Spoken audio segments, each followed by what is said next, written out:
Anaweza kubadilisha maisha yako muda wote.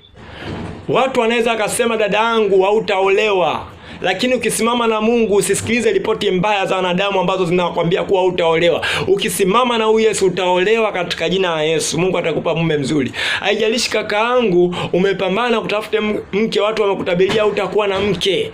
Ukisimama na Mungu, Mungu atakupa mke mzuri wa kuwa naye. Haijalishi mama yangu wewe ni tasa, watu wamekwambia wewe ni tasa hautazaa. Simama na Mungu. Katika Biblia kulikuwa kuna mtu anaitwa Sara.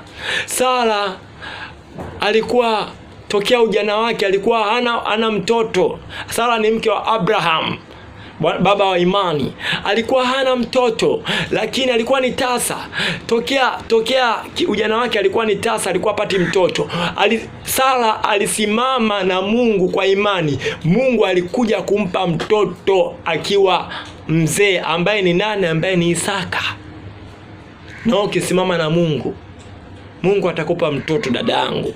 Usikate tamaa, usiende kwa ganga ya kienyeji, usiende kwa wachawi. Simama na Yesu. Yesu atakupa mtoto mzuri. Mwabudu, okoka, mpokea yeye. Yeye ni tajiri tosha wa hii dunia. Mali zote ni zake.